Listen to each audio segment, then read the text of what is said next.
Maya Rossi sat on the porch swing, listening to her mother cry inside the kitchen. It was the 5th rejection this year. Another boy's family had come to see her, eaten her mother's food, smiled at her kindness, and then left, saying the same thing. She is a sweet girl, but she is too heavy. Our son wants someone slim. Maya did not cry anymore. She had cried enough in the past. Now she just smiled and went back to her books. She worked at the small-town library and loved it there. Between the old shelves and the smell of paper, nobody judged her body. Nobody counted her weight before her heart. Her father, Tony Rossi, was a good man, but a proud one. He ran a small shop that had fallen into deep debt after a bad business deal. He never told Maya the real amount, but she had seen the letters. Red stamps. Final notice. Her father's hands shook every time the phone rang. That night, a black car stopped outside their small house. Neighbors peeked through their curtains. Nobody in this town owned a car like that. 2 men in suits stepped out first, checking the street like soldiers. Then a tall man walked out, wearing a dark coat, his face calm but cold, like winter itself. His name was Damien Cross. Everyone in the city knew that name and feared it. He was the head of the Cross family, one of the most powerful and dangerous groups in the country. Businessmen bowed to him. Police looked away when his cars passed. He was young, only 28, but his eyes carried the weight of a much older man. Tony opened the door with trembling hands. "Mr. Cross, please, come in." Maya watched from the kitchen doorway, confused. Why would a mafia boss visit their tiny house? Damien sat down without being told, like the chair already belonged to him. "Your debt has grown, Tony. 300,000. I can make it disappear tonight." Tony's eyes lit up with hope, then fear. "What do you want in return?" Damien's gaze moved slowly toward the kitchen door, where Maya stood frozen. "I need a wife. My mother is dying, and her last wish is to see me married. It does not matter who. I chose your daughter." The room went silent. Maya's heart pounded so loudly she was sure everyone could hear it. "Me," she whispered, stepping forward. "You don't even know me." Damien looked at her properly for the first time. He did not look away in disgust, like the other men who visited. He did not scan her body and frown. He simply looked into her eyes, calm and unreadable. "I don't need to know you. I need a wife on paper. You will have a comfortable life, protection, and your father's debt will vanish. In return, you give me your name for the world to see." Maya wanted to refuse. Her pride screamed at her to say no, but she looked at her father, at his tired face, at the red stamped letters hidden under the tablecloth. She thought about her mother's tears every single night. "Fine," she said, surprising herself with how steady her voice sounded. "I will marry you." A murmur rippled through the room. Even Damien's guards exchanged glances. Nobody expected the quiet library girl to agree so fast, and without a single tear. Damien stood up, buttoning his coat. "The wedding will happen in 3 days. My men will bring the dress and papers tomorrow." He walked toward the door, then paused. "One more thing, Maya Rossi. Do not fall in love with me. This marriage is business, nothing more." Maya lifted her chin, refusing to shrink under his words. "Do not worry, Mr. Cross. My heart is not for sale." For a second, something flickered in his cold eyes. Surprise, maybe. Or something he did not have a name for yet. He left without another word, and the black car disappeared into the night. The whole town buzzed by morning. The chubby girl everyone rejected was marrying the most powerful and feared man in the country. Old women gossiped at the market. The boys who once refused her hand now stared with wide eyes, whispering questions nobody dared to ask out loud. Maya stood in front of her mirror that night, looking at her own reflection. She was not thin. She was not what magazines called beautiful, but she had a warm heart, a sharp mind, and a courage that even she did not fully understand yet. "Let them talk," she whispered to herself. "Let them stare. I will not shrink for anyone." She did not know it yet, but her simple decision that night would change not just her own life, but the entire dangerous world of Damien Cross. Somewhere across the city, in a tall glass building, a woman named Elena Cross clutched a photograph of Damien and crushed it in her fist when she heard the news. The war for the Mafia boss's heart had just begun, and Maya Rossi had no idea how deep the danger truly ran. The wedding was nothing like Maya had dreamed of as a little girl. There were no flowers of her choice, no laughing friends, no father walking her down a sunny aisle. Instead, black cars filled the courtyard of the Cross mansion, and men in suits stood like statues along the walls, watching everything with sharp eyes. Maya wore a white gown that Damien's staff had picked for her. It fit her well, actually flattering her curves instead of hiding them, though she suspected that was more coincidence than kindness. She stood at the altar inside the private chapel, her fingers cold despite the warm room. Damien arrived exactly on time, not a minute early or late. He wore a black suit, his expression as unreadable as stone. When their eyes met, he gave a small nod, like they were closing a business deal instead of starting a marriage. The ceremony was short. The priest spoke fast, as if he too felt the tension in the room. When it came time for the vows, Damien repeated the words in a flat voice, showing no emotion. Maya spoke hers a little louder, refusing to let her voice shake in front of the watching crowd. "You may kiss the bride," the priest said. Damien leaned in and pressed a quick, gentle kiss on her cheek instead of her lips.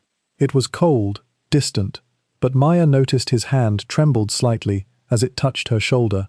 Nobody else seemed to notice. She filed that detail away in her mind. After the ceremony, an older woman rolled in on a wheelchair, her face pale but her eyes bright with joy. This was Rosa Cross, Damien's mother, the reason for this entire arrangement. She reached out and held Maya's hands tightly. "Thank you," Rosa whispered, tears filling her eyes. "My son needed someone real, someone who is not afraid of him." Maya smiled gently. "I will take care of him, ma'am, I promise." Rosa patted her hand. "Call me Mama, and do not let my son push you away. He has walls built from years of pain. Be patient with him." That night, Maya was led to a massive bedroom in the west wing of the mansion. The room was beautiful, but felt empty, like a hotel suite instead of a home. Damien entered later, removing his jacket and hanging it carefully. "You will sleep here," he said, pointing to the large bed. "I will take the couch." "This is your room," Maya said. "I don't want to push you out of your own space."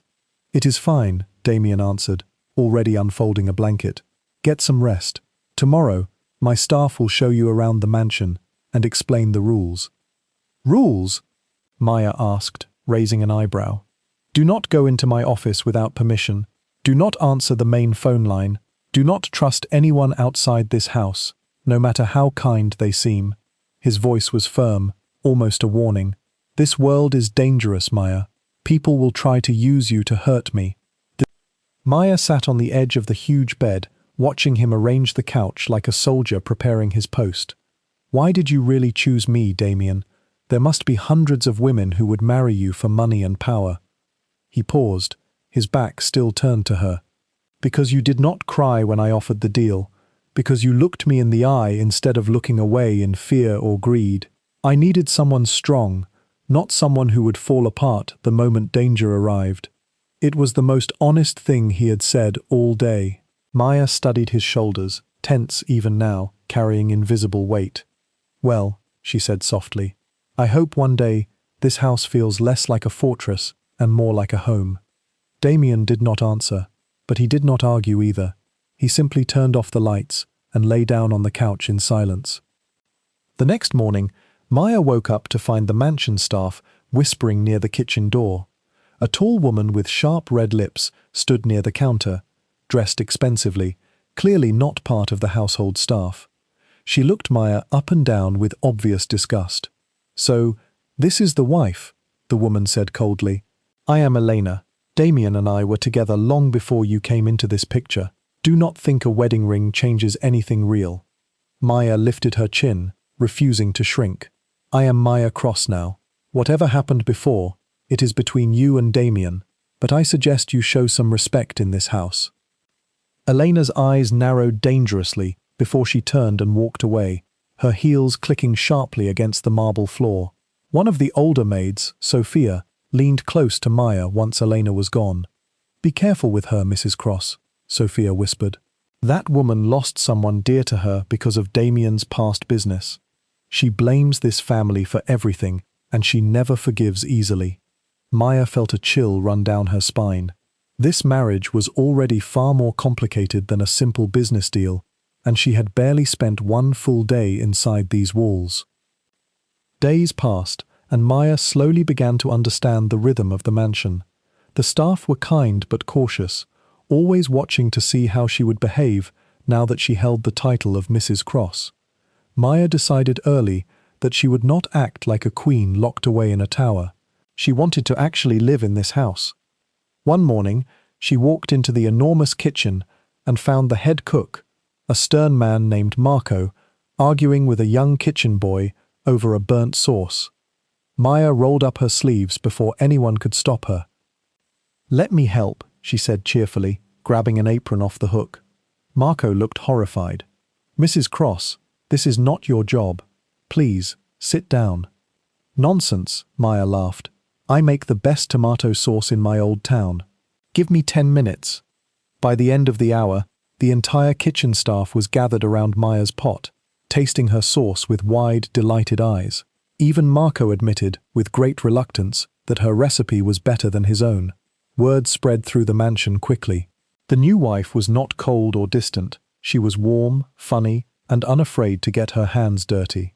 That evening, Damien returned from a long business meeting looking exhausted. He walked into the dining room, expecting the usual quiet, formal dinner his previous staff always prepared. Instead, he found the table filled with homemade pasta, fresh bread, and the sound of laughter coming from the kitchen. "What is going on?" he asked, confused as he entered. "I cooked dinner," Maya announced proudly, setting down a plate in front of him. "Try it before you judge." Damien stared at the plate like it was a foreign object. He was used to careful, expensive meals prepared by professional chefs, not homemade pasta made by his own wife. Slowly, cautiously, he took a bite. His eyebrows lifted slightly. It was the closest thing to surprise Maya had seen on his face since they met. "This is good," he admitted quietly. "Just good," Maya teased, sitting across from him with her own plate. "My mother always said this recipe could win over any grumpy man." For the first time, the corner of Damien's mouth twitched, almost like a smile trying to escape. He quickly hid it by taking another bite, but Maya noticed. She smiled to herself, feeling a strange warmth bloom in her chest. Over the following weeks, small moments like this became common. Maya taught the guards funny card games during their breaks. She helped Sophia's daughter with her school homework in the evenings. She even convinced Damien's serious head bodyguard, a giant of a man named Bruno, to laugh out loud for the first time in years after she told him a silly joke about a cat stealing spaghetti.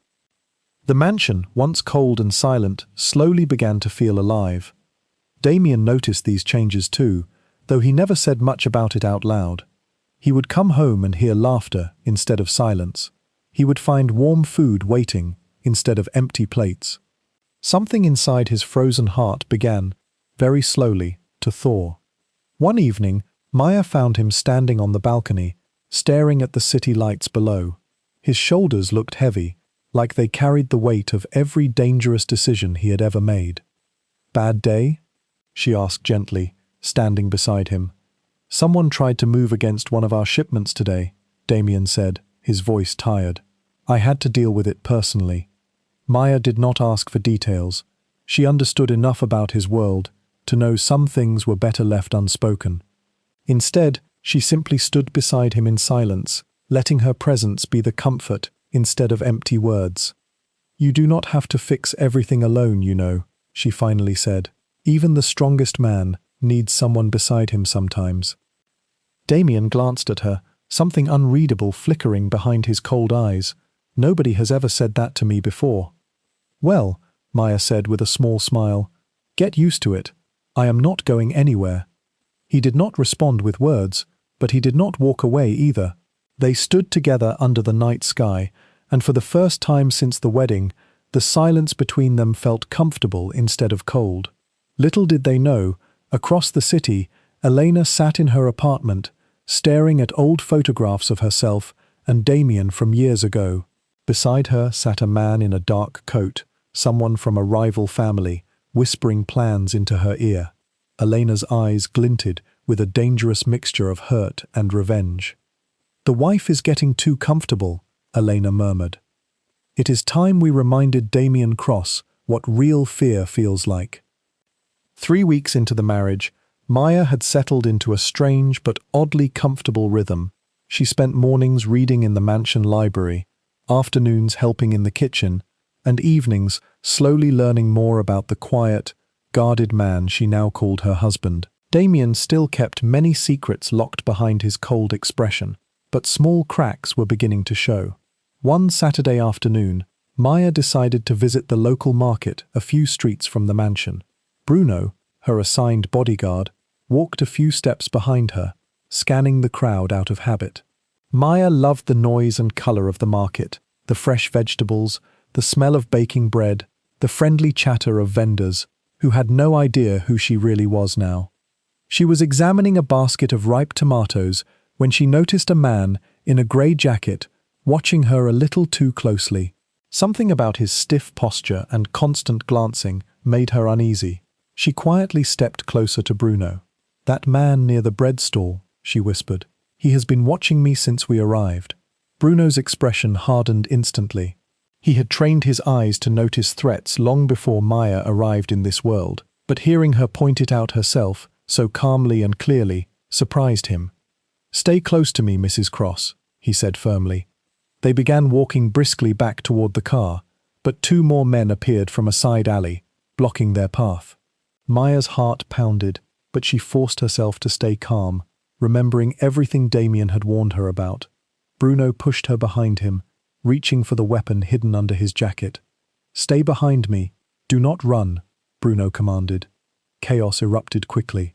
One man lunged forward, and Bruno fought him off with practiced strength. Maya's mind raced. She remembered a heavy metal tray stacked near the bread stall. Without thinking twice, she grabbed it and swung it hard at the second attacker's arm, just as he tried to grab her from behind. The man yelled in pain, stumbling back in shock. Nobody expected the soft, gentle-looking wife of Damien Cross to fight back with such surprising force.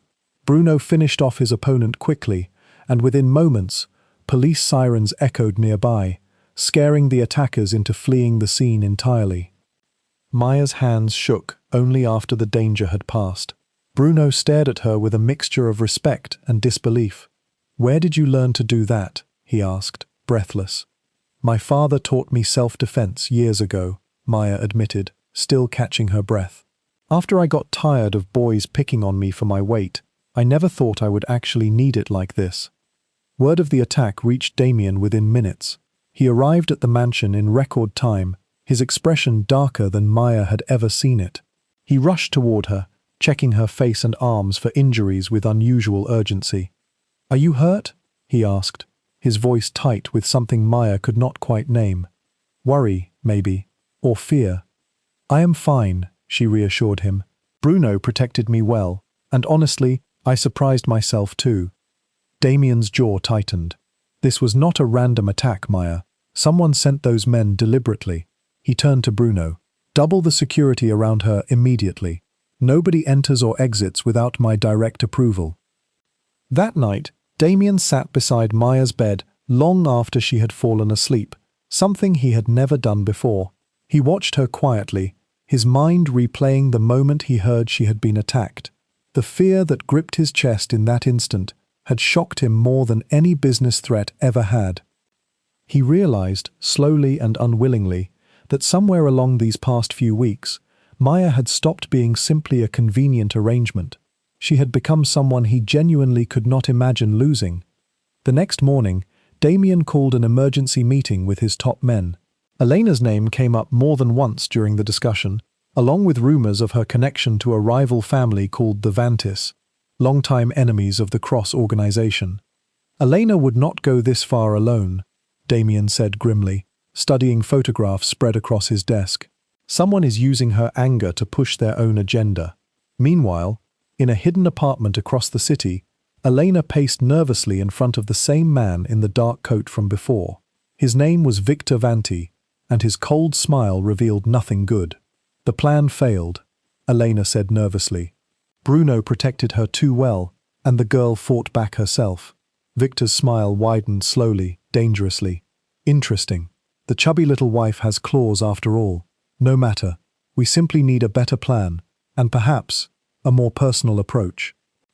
Back at the mansion, Maya sat with Damien on the balcony that evening, wrapped in a warm blanket against the night chill. For the first time, Damien reached over and gently held her hand, his cold fingers slowly warming against hers. "Thank you for staying strong today," he said quietly. "I do not know what I would have done if something happened to you." Maya's heart skipped, surprised by the raw honesty in his voice.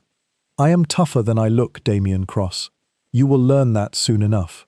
He looked at her for a long moment, something soft finally breaking through his usually guarded eyes. "I am beginning to learn that already."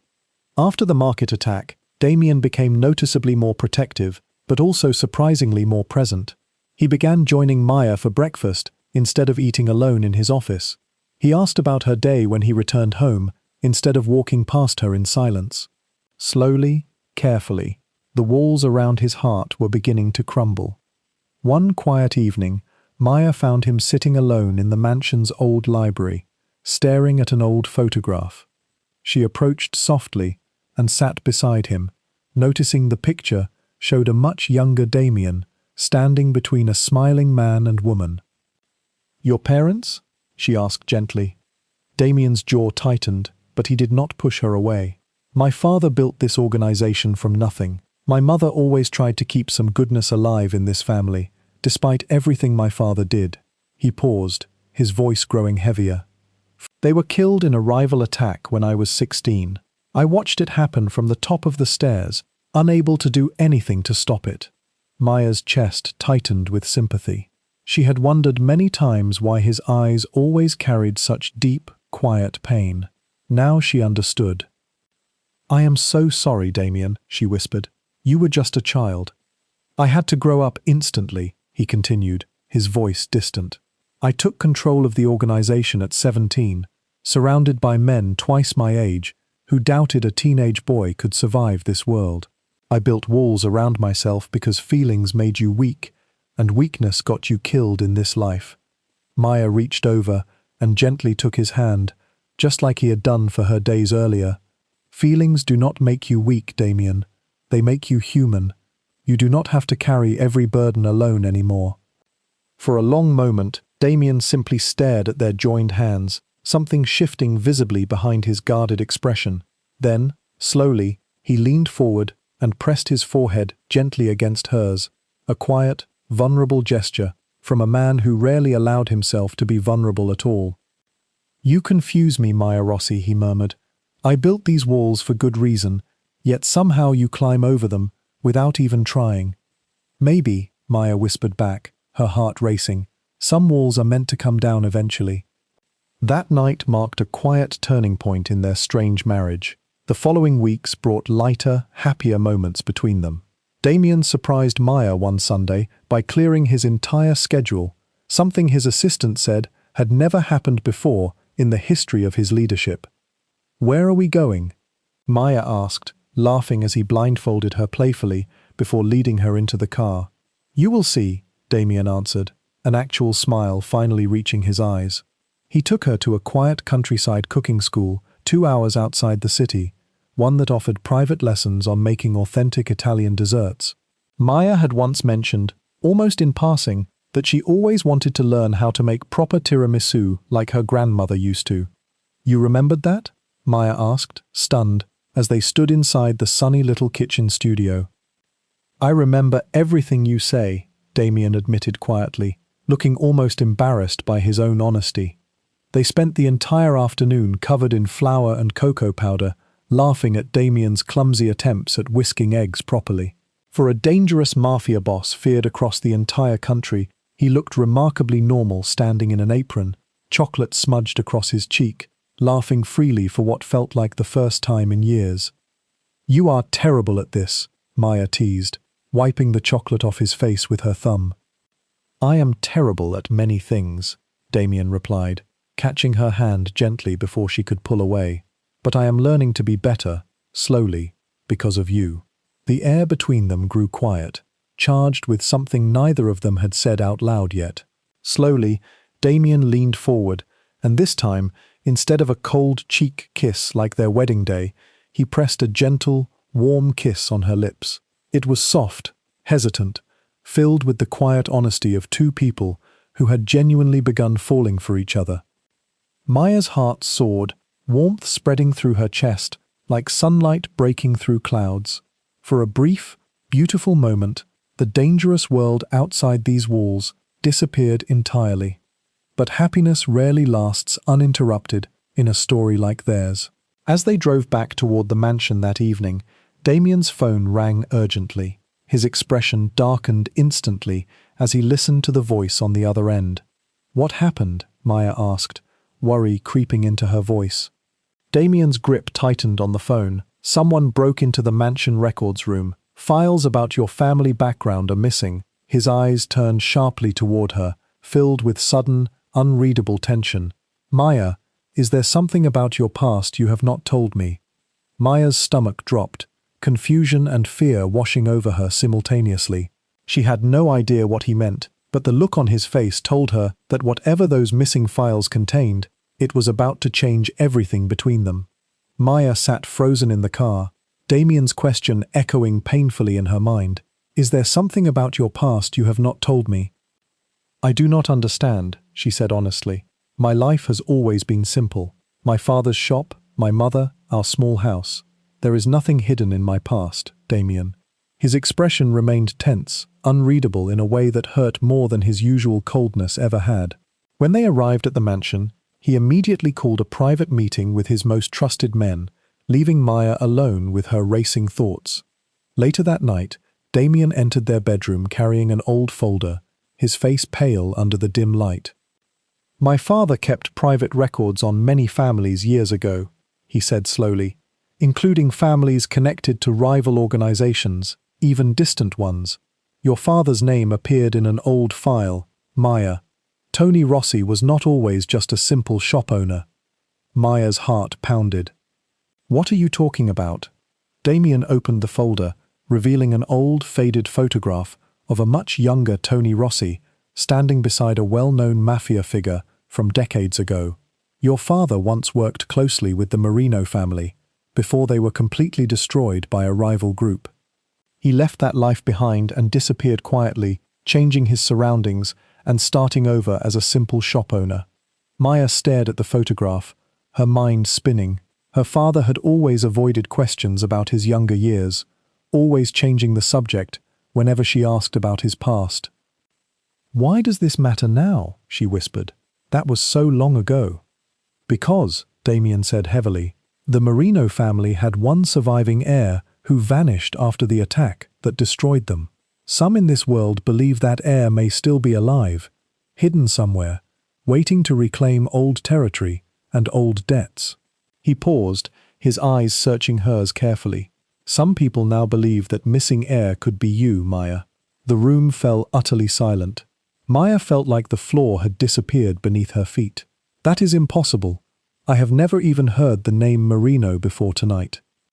"I believe you," Damien said firmly, surprising her with his certainty. "But belief does not matter to men like Victor Vanti.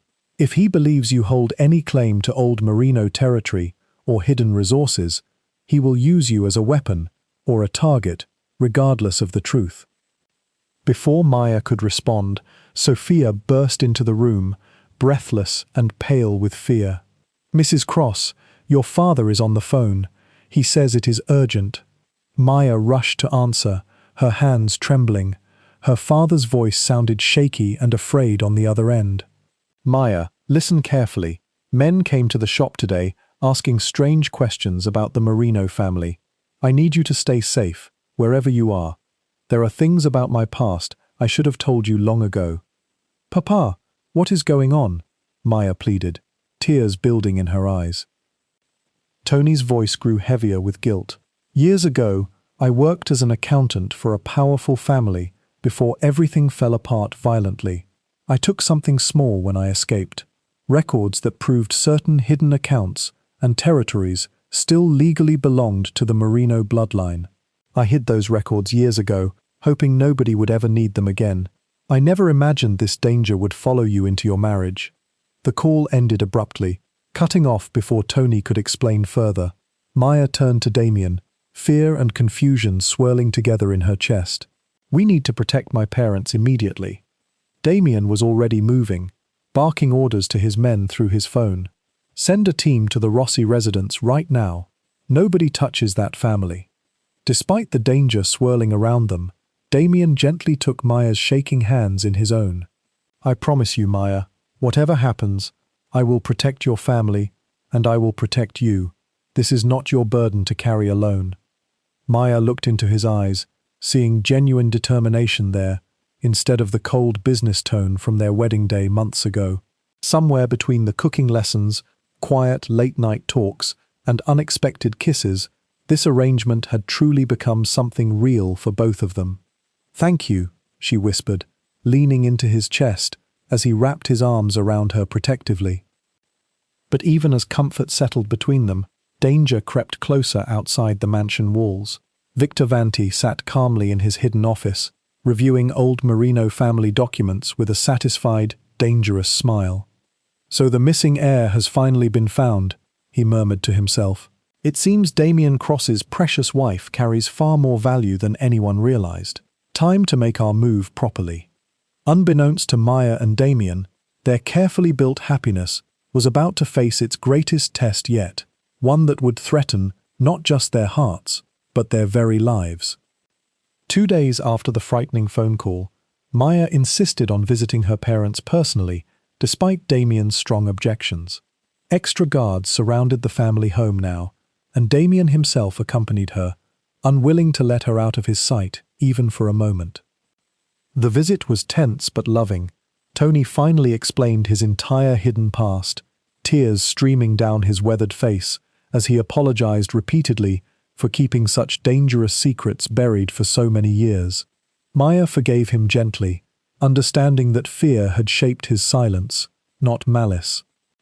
The hidden records are inside an old metal box buried beneath the shop's back storage room, Tony finally admitted. I never had the courage to destroy them completely, thinking maybe one day they could help protect our family if things ever became desperate again. Damien immediately arranged for his men to retrieve and secure the box before anyone else could locate it. However, as they prepared to leave the shop that evening, chaos erupted without warning. Several black vans screeched to a stop outside, and armed men stormed the small building. Bruno fought fiercely, taking down 2 attackers before a heavy blow knocked him unconscious. Damien pushed Maya behind him, gun drawn, fighting desperately against overwhelming numbers. Despite his best efforts, one attacker managed to grab Maya from behind, pressing a cloth soaked in something sharp smelling against her face. "Maya!" Damien's voice thundered with raw panic as her body went limp in the attacker's arms. Within seconds, the vans sped away, leaving Damien standing amid the wreckage of the shop, his heart shattering into 1,000 pieces. He had promised to protect her, and within moments of turning his back, she had been stolen away completely. Damien's fury following Maya's kidnapping was unlike anything his men had ever witnessed. He mobilized every single resource his organization possessed, calling in favors from allies across the entire country. Sleep became irrelevant. Food became irrelevant. Nothing mattered except finding Maya before Victor Vanti could hurt her. Meanwhile, Maya woke up inside a cold, dimly lit basement room, her wrists bound tightly to a wooden chair. Victor Vanti stood before her, studying her calmly, like an interesting puzzle piece finally falling into place. "Miss Rossi, or should I say, the true heir of the Marino fortune," Victor said smoothly. "You have caused quite a stir in our world, though I doubt you even understand why." "I don't want anything to do with any fortune," Maya said, her voice trembling but determined. "I just want to go home." Victor chuckled coldly. "Unfortunately, it is not that simple anymore. Your father hid documents that legally transfer significant assets and territory to Merino bloodline descendants. Once you sign specific papers naming me as your appointed guardian and business partner, you may return home peacefully." Maya glared at him despite her fear. "And if I refuse?" Victor's smile turned dangerously sharp. "Then Damien Cross will receive pieces of you delivered slowly, until either he convinces you to cooperate, or there is simply nothing left to convince." Fear gripped Maya's chest tightly, but she forced herself to remain calm, remembering everything Damien had taught her about staying strong under pressure. She needed time, and more importantly, she needed to find any possible way to help Damien locate her. Back at the mansion, Damien's team finally uncovered a crucial lead. Elena, racked with guilt after witnessing the shop attack firsthand, secretly contacted Bruno with information about Victor's hidden basement location, unable to continue supporting violence that now threatened an innocent woman's life. "I never wanted this," Elena confessed tearfully over the phone. "I wanted to hurt Damien's pride, not endanger someone's life. Please, save her before it is too late." Armed with Elena's information, Damien assembled his most trusted men, moving with lethal precision toward Victor's hidden location deep in the city's industrial district. His heart pounded with a mixture of fury and desperate hope as they approached the abandoned warehouse under cover of darkness.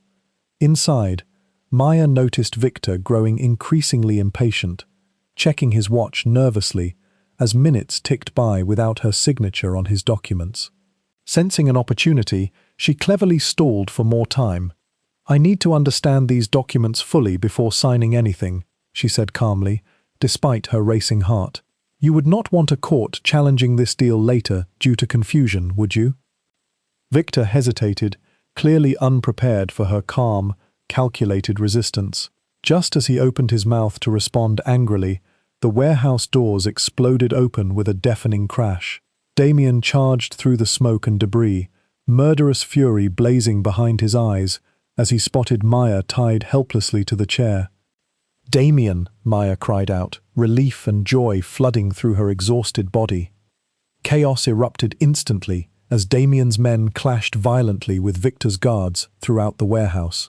Damien moved through the fighting with terrifying, focused precision, cutting a path directly toward Maya without hesitation. Victor, realizing his plan crumbling apart, grabbed a hidden weapon and pointed it desperately at Maya's head. "Stay back, Cross," Victor shouted, his voice cracking with panic. "One more step, and I end this right now."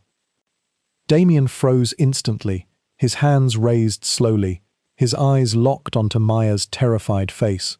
"Let her go, Victor. This fight is between you and me. She has nothing to do with our history."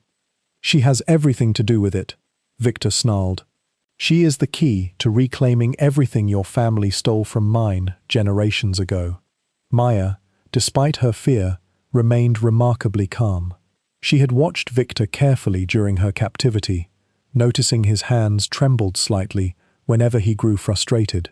Taking a careful breath, she suddenly threw her weight backward hard, tipping the chair and herself completely away from Victor's aimed weapon at the exact same moment Damien lunged forward.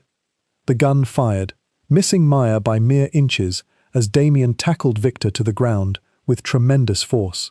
A brutal, desperate struggle followed, fists and fury colliding violently, until Damien finally overpowered him completely, pinning Victor firmly against the concrete floor. "It is over, Victor," Damien growled, his voice shaking with barely controlled rage. "You touched what belongs to me, and now you will pay every price for that mistake." Police sirens echoed loudly outside the warehouse, alerted by an anonymous tip from Elena herself, ensuring authorities would properly handle Victor's arrest and prevent further bloodshed from spiraling out of control. Damien rushed immediately to Maya's side, untying her bindings with shaking hands. "I thought I lost you," he whispered brokenly, pulling her tightly into his arms. "I have never been more afraid in my entire life." "I am here," Maya reassured him, tears streaming freely down her face. "You found me, Damien.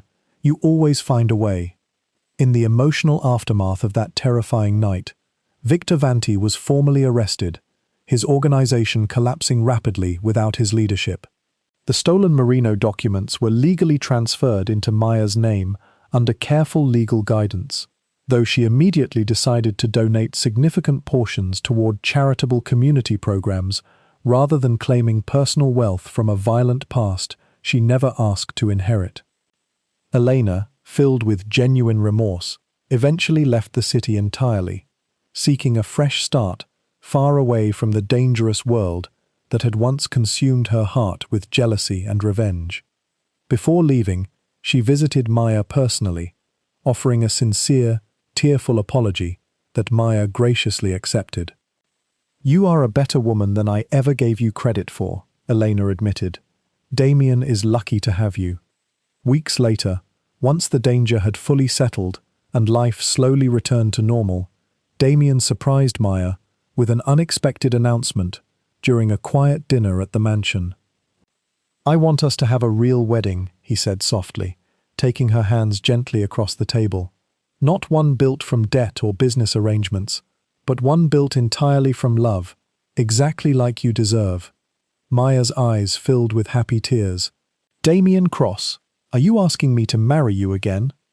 "I am asking you to let me love you properly," he said, smiling genuinely, something that had become wonderfully common over these past difficult months. "This time, everyone will know exactly how much I truly love you. Curves, courage, and all." Their second wedding took place in the mansion garden under a canopy of soft lights, surrounded by real friends instead of silent guards, genuine laughter instead of tense formality. Maya's parents watched proudly from the front row, tears of joy replacing years of worry and shame. Even Bruno, now fully recovered, stood grinning widely beside Damien as his trusted best man. As Damien slipped a new ring onto Maya's finger, he leaned close and whispered, just for her ears, "Everyone rejected you once, thinking your weight defined your worth. Look at them now, Maya. You conquered an entire dangerous world with nothing but kindness and courage." Maya smiled brightly, pulling him into a warm, joyful kiss in front of everyone gathered. "We conquered it together, Damien. That is what real love actually looks like." The chubby girl, once cruelly rejected by an entire town, had become the most powerful, respected, and deeply loved woman in the entire city, standing proudly beside the once cold-hearted Mafia boss she had somehow completely transformed. Together, they built a life filled with warmth, laughter, and genuine partnership, proving to everyone watching that true love never cared about dress sizes or old-fashioned beauty standards. It only cared about the size of someone's heart, and Maya Cross had more heart than anyone ever gave her credit for.